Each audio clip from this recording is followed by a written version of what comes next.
Ce jour-là, Pierre se leva au milieu des frères. Le nombre de personnes réunies était d'environ 120.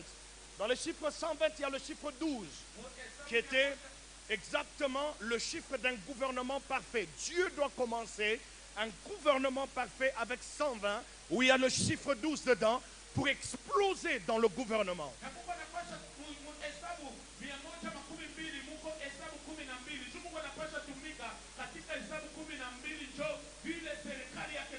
Et Pierre dit, homme frère, il fallait que s'accomplisse ce que le Saint-Esprit, dans les Écritures, a annoncé d'avance par la bouche de David.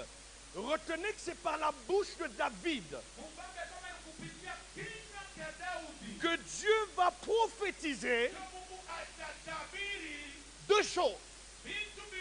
La mort de Judas l'Iscariote et l'arrivée d'un apôtre qu'on va appeler Matthias. C'est David qui va prophétiser. Amen. Je vais au chapitre 10, au verset 17. Il était compté parmi nous et il avait part au même ministère.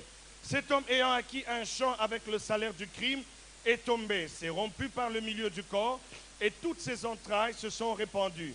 19. La chose a été si connue de tous les habitants de Jérusalem,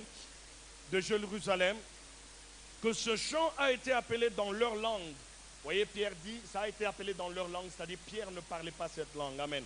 Ça a été appelé dans leur langue, Akeldama, c'est-à-dire chant du sang. Or, il est écrit dans le livre de Psaumes que sa demeure devienne déserte et que personne ne l'habite et qu'un autre prenne sa place. David a dit qu'un autre prenne sa place. 25 et je finis, afin qu'il ait part à ce ministère et à cet apostolat que Judas a abandonné pour aller à son lieu. Ils tirèrent au sort et le sort tomba sur Matthias qui fut associé aux 11. Je lis le dernier verset, c'est Actes au chapitre 2, le verset 14.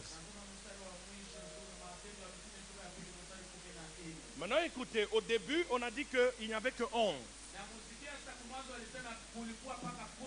Maintenant écoutez ce qui va se passer ici au chapitre 2, le verset 14. Alors Pierre se présenta avec les 11.